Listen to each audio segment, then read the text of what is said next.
Surfing is the art of riding waves. No surfer tries to create waves. If the waves aren't there, you just don't surf that day. Over the last 40 years at Saddleback Church, we've never tried to build a wave. It's God's business. But we have tried to recognize the waves that God was sending our way, and we've learned to catch them, even if it means surfing in the middle of a storm. It was 1979. I was 25 years old, living in Texas, 5 months away from seminary graduation, and my wife was 9 months pregnant with our first child. One afternoon, I discovered that the Saddleback Valley was the fastest growing area in the fastest growing county in the United States during the decade of the 1970s. This fact grabbed me by the throat and made my heart start racing, because I knew that wherever new communities were being started at such a fast pace, there was also going to be a need for new churches.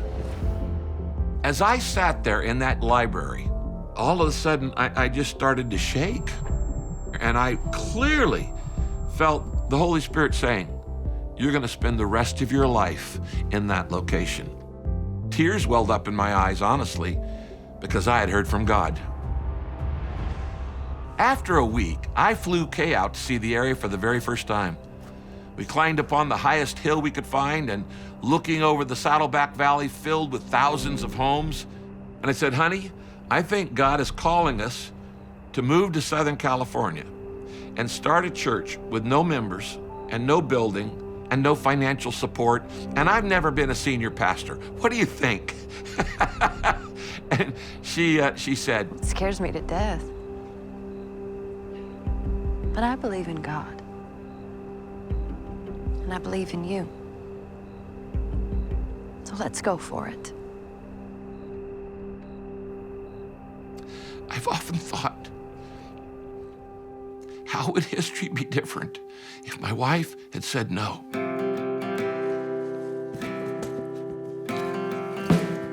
From that moment on, our destination was a settled issue. God had shown me where he was going to make some waves, and I was going to have the ride of a lifetime. In the final days of 1979, Kay and I packed up what little we had, and we moved from Texas to Southern California.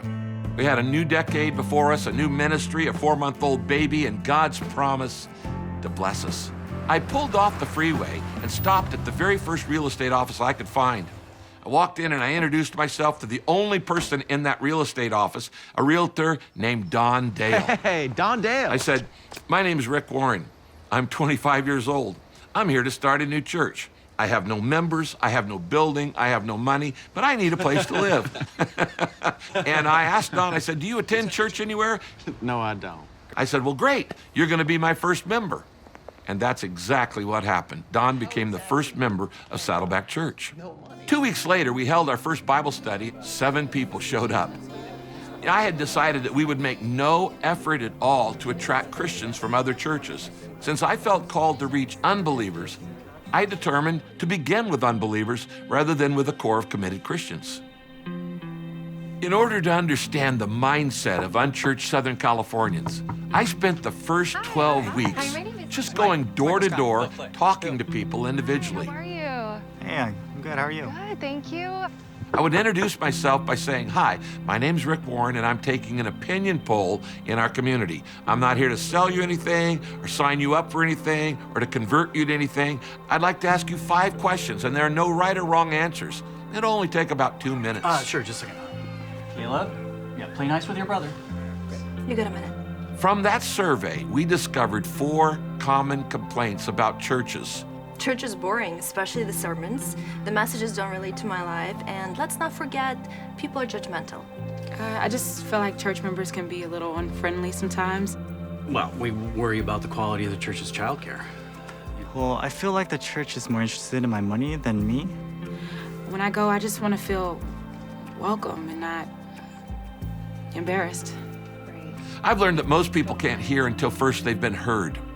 People don't care how much we know until they know how much we care. I'm sorry you feel that way. I see, I understand. I'm so sorry that you had that experience. Tell me more. Bill, thank you for your time. I appreciate it. Thank you. That little group grew to about 15 people. We hand-addressed and hand-stamped 15,000 letters, and we mailed them out 10 days before Easter, right before the first service. I wrote and rewrote that letter probably a dozen times because I kept thinking, what would I say if I had only one opportunity to speak to all of the unchurched people in Southern Orange County? What would I say to them? It said, at last, a new church for those who've given up on traditional church services. It went on to explain the kind of church that we were starting, and it invited them to our first service at Easter. 2 weeks before our first service at Easter, I said, guys, next Sunday, we're gonna meet at the high school and we're gonna practice our service. It'll be a trial run service. We're gonna practice singing the songs, and I'm gonna preach like there's a crowd of 150 people. We'll work out all the bugs so we can assure that when the visitors show up next week, at least will appear that we know what we're doing. Now, the most important part of my preparation for that first service was preparing the message that would share God's vision for Saddleback Church. I'll never forget it. I said, what is the dream of Saddleback Church? It is the dream of a place where the hurting, the depressed, the frustrated, and the confused can find love and acceptance, help and hope, forgiveness, guidance, and encouragement. It is the dream of sharing the good news of Jesus Christ with hundreds of thousands of residents. It is the dream of welcoming 20,000 members into the fellowship of our church family, loving and learning, laughing and living in harmony together. It is the dream of developing people to spiritual maturity through Bible studies and small groups and seminars, retreats, and even a Bible school for our members. It's the dream of equipping every believer for a significant ministry by helping them discover their gifts and their talents that God gave them.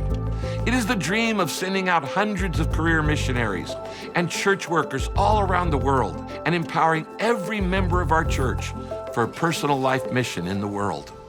It's good. Just maybe emphasize each thing just a little bit more. emphasize a little. Yeah, just a little bit more energy, but it's good. Okay. Yeah.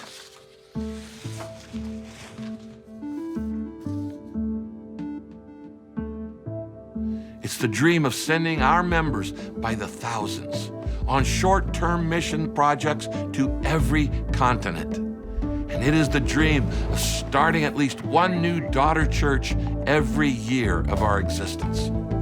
It is the dream of having at least 50 acres of land on which will be built a regional church for South Orange County with beautiful yet simple facilities.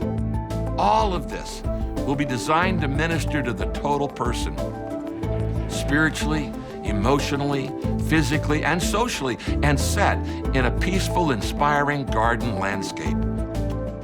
Friends, I stand before you today and state in confident assurance that these dreams will become reality. Why? Because they are inspired by God.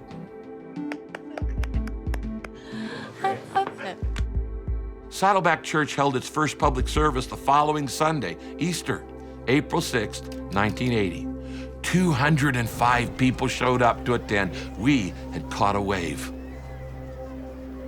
I will never forget the feeling of watching all those people walking up the sidewalk with a mixture of excitement, fear, and awe. I said to Kay, This is going to work.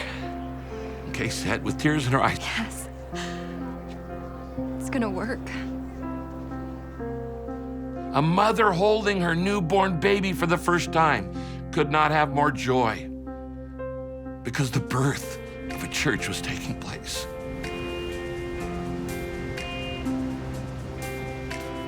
I want to say again, only God makes the church grow.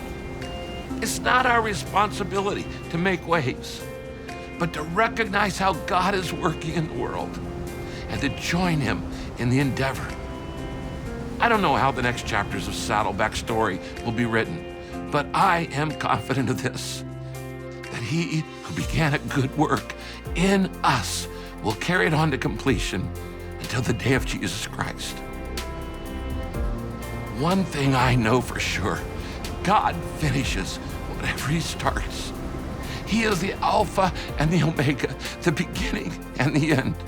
He will continue to fulfill his purposes at Saddleback and in every other church that lives for his purposes.